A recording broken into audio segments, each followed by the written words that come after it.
Durante muitos anos, a Área 51 era apenas um mito, uma incerteza, mas hoje é uma realidade inquietante. Localizada às margens do lago seco Groom Lake, no deserto de Nevada, essa instalação operou fora de qualquer mapa oficial e de registros públicos. Até 2013, o próprio governo dos Estados Unidos negava formalmente sua existência, algo extremamente raro mesmo para padrões militares.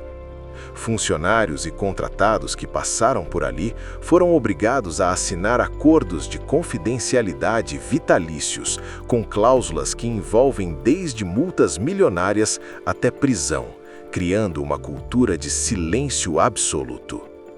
Relatos de ex-militares e técnicos apontam que o nível de segurança da base ultrapassa qualquer outro complexo conhecido. Sensores enterrados sobre o solo detectam vibrações a quilômetros de distância. A vigilância aérea é constante e forças de segurança armadas têm autorização para agir sem aviso prévio. Não se trata apenas de impedir invasões, mas de eliminar qualquer tentativa de observação prolongada da Área 51 e das áreas em volta, como a S4. Segundo depoimentos reunidos por jornalistas investigativos, até mesmo pilotos civis que se aproximam inadvertidamente são interceptados em segundos. Entre as décadas de 1980 e 1990, trabalhadores envolvidos em projetos altamente classificados relataram o surgimento de doenças raras, falência respiratória e cânceres agressivos. Processos judiciais acusaram o governo de queimar resíduos químicos e materiais desconhecidos a céu aberto. Em resposta, o Estado invocou segurança nacional para bloquear o acesso a documentos sensíveis e talvez perturbadores. Desde o final da década de 40, uma onda de relatos inquietantes começou a emergir nos céus dos Estados Unidos. Pilotos civis, militares experientes e operadores de radar passaram a descrever objetos voadores capazes de realizar manobras que desafiavam completamente a física e a tecnologia conhecidas da época. Esses objetos aceleravam de forma instantânea, mudavam de direção sem qualquer sinal de inércia e simplesmente desapareciam do campo de visão em questão de segundos. O fato de muitos desses registros virem de profissionais altamente treinados conferiu ao fenômeno uma credibilidade que não pode ser ignorada pelas autoridades. Internamente, documentos militares classificaram esses avistamentos como potenciais ameaças estratégicas, não por apresentarem hostilidade direta, mas por serem totalmente incompreensíveis. O caso mais emblemático desse enigma ocorreu em 1947, no deserto do Novo México, próximo à pequena cidade de Roswell. Em um primeiro momento, o próprio exército dos Estados Unidos anunciou à imprensa a recuperação de um disco voador, uma declaração que causou enorme repercussão nacional. Poucas horas depois, no entanto, a versão oficial foi abruptamente alterada, alegando que os destroços pertenciam apenas a um balão meteorológico. Testemunhas civis e militares que estiveram no local afirmaram anos mais tarde que os materiais recolhidos não se assemelhavam a nada fabricado na Terra. Relatos mencionam estruturas metálicas extremamente leves e resistentes, além de símbolos desconhecidos, o que alimentou a suspeita de que algo muito mais extraordinário havia sido encontrado. O ponto mais sensível dessa narrativa envolve a alegação de que corpos não humanos teriam sido recuperados junto aos destroços. Segundo depoimentos que surgiram ao longo das décadas, essas entidades apresentariam características biológicas incompatíveis com qualquer espécie terrestre conhecida. A hipótese mais difundida sustenta que esses corpos teriam sido transportados sob forte escolta para instalações ultra-secretas, onde análises biológicas e anatômicas teriam sido conduzidas longe de qualquer supervisão científica independente. Embora o governo negue oficialmente a existência de tais evidências, a combinação entre relatos consistentes, documentos posteriormente desclassificados e um histórico comprovado de operações de desinformação mantém viva a suspeita de que a humanidade pode não estar sozinha e de que provas disso talvez já estejam em posse de autoridades há mais de 7 décadas. O sigilo que envolve a Área 51 não nasceu de teorias conspiratórias, mas de um comportamento sistemático registrado ao longo de décadas. Pedidos feitos com base na Lei de Liberdade de Informação foram repetidamente negados sempre que mencionavam Groom Lake, criando um padrão claro de bloqueio institucional. Paralelamente, pilotos militares que relataram encontros aéreos fora do padrão foram instruídos a manter silêncio absoluto, e alguns afirmaram ter recebido advertências diretas de superiores, reforçando uma cultura interna onde questionar não era uma opção. Esse cenário se torna ainda mais perturbador quando a própria CIA admite em documentos oficiais que promoveu campanhas deliberadas de desinformação sobre OVNIs durante a Guerra Fria. Narrativas absurdas não surgiram apenas do imaginário popular, mas foram estimuladas para desviar a atenção de projetos secretos reais. Essa constatação levanta uma dúvida incômoda. Se o governo reconhece que mentiu estrategicamente no passado, até que ponto as versões oficiais atuais podem ser aceitas sem questionamento? Mesmo quando parte desses arquivos vem a público, o que se vê são documentos fragmentados, com extensas tarjas pretas ocultando nomes, datas e trechos inteiros. A informação liberada parece cuidadosamente filtrada, revelando apenas o que já não representa risco estratégico. Nesse contexto, o acobertamento deixa de ser apenas um mecanismo de proteção de segredos militares e passa a funcionar como uma ferramenta de controle narrativo, delimitando silenciosamente os limites do que a sociedade é encorajada ou desencorajada a questionar. Em 1989, o mistério da Área 51 deixou o campo da especulação distante e ganhou um rosto quando Bob Lazar decidiu tornar público seu relato. Em entrevistas exibidas por uma emissora local de Las Vegas, ele afirmou ter trabalhado em uma instalação altamente secreta conhecida como S4, supostamente escondida nas montanhas ao sul de Groom Lake. Segundo Lazar, o local não abrigava testes aeronáuticos convencionais, mas sim um programa de engenharia reversa dedicado ao estudo de naves que não teriam origem humana, mantidas sob sigilo absoluto pelo governo norte-americano. O que mais chamou atenção em seu depoimento foi a descrição minuciosa de um sistema de propulsão baseado na manipulação da gravidade, um conceito que contrariava diretamente a física aceita na época.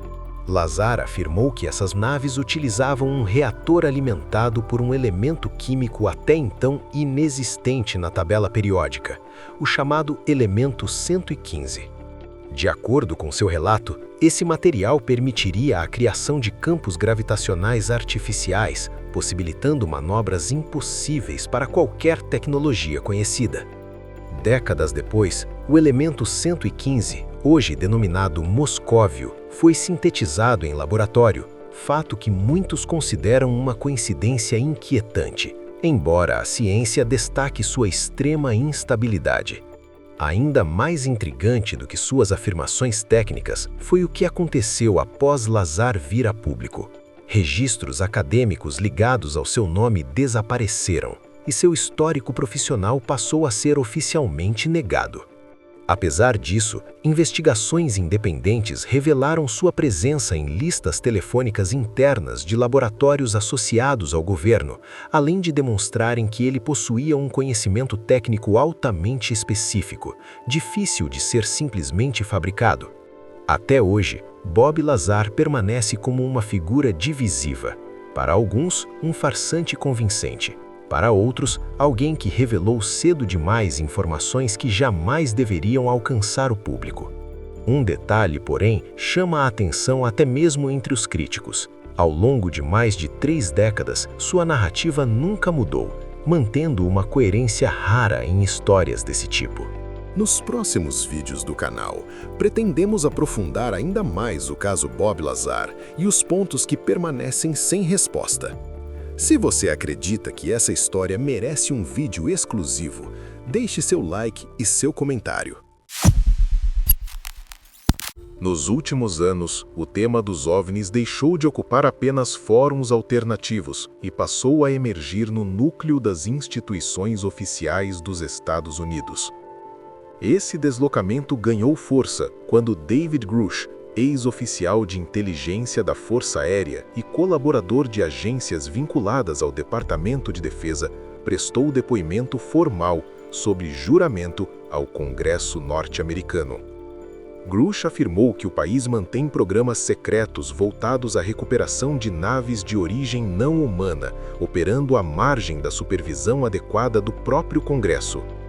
Segundo ele, essas informações não se baseiam em especulação, mas em relatos diretos de militares e contratados envolvidos nesses projetos altamente compartimentados.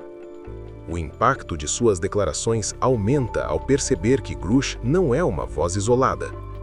Pilotos da Marinha dos Estados Unidos, incluindo aqueles envolvidos nos famosos encontros com objetos apelidados de Tic Tac, também testemunharam publicamente sob juramento sobre interações com fenômenos que desafiam qualquer tecnologia humana conhecida. Esses objetos demonstraram acelerações extremas, mudanças bruscas de direção, ausência de sistemas de propulsão visíveis e a capacidade de transitar entre o ar e o mar sem perda aparente de desempenho. O mais inquietante é que esses eventos não foram registrados apenas por observação humana, mas confirmados por radares avançados, sensores infravermelhos e múltiplos sistemas independentes de rastreamento. O que torna esse quadro ainda mais perturbador é o contexto em que essas declarações foram feitas. Tratam-se de audiências oficiais com implicações legais severas para qualquer testemunho falso. Ainda assim, grande parte das informações permanece classificada e os documentos liberados ao público chegam repletos de censuras, ocultando trechos cruciais. Esse padrão reforça a suspeita de que existe uma camada profunda de sigilo operando acima das estruturas tradicionais de governo. A narrativa oficial começa a se fragmentar não por pressão externa, mas por revelações internas, feitas por profissionais altamente qualificados, que sugerem de forma direta que talvez não estejamos lidando apenas com objetos não identificados, mas com tecnologia e possivelmente inteligência que não teve origem neste planeta.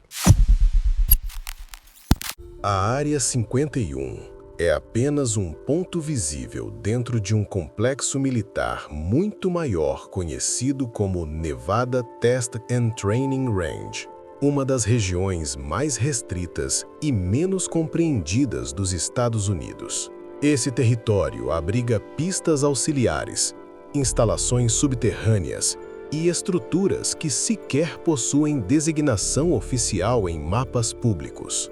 Pesquisadores independentes e ex-funcionários do setor de defesa levantam a hipótese da existência de túneis profundos, conectando diferentes bases da região, criando uma rede logística invisível à observação externa e impossível de ser monitorada por meios convencionais. A segurança extrema imposta ao local não se limita a proteger o que acontece dentro de seus limites, mas também a controlar rigidamente o que pode ser observado de fora.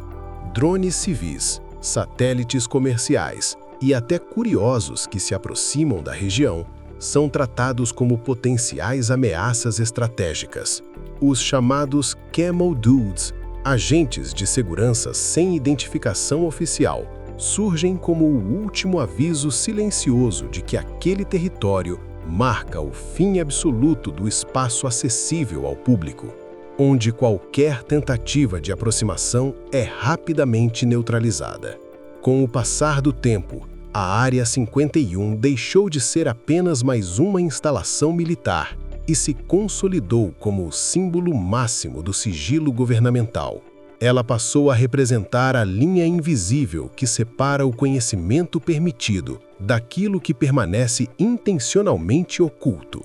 Em uma era em que satélites monitoram quase cada centímetro do planeta e informações vazam com rapidez inédita, o silêncio extremo que ainda envolve esse lugar levanta uma pergunta inquietante. Por que segredos supostamente comuns exigiriam um nível de proteção tão severo?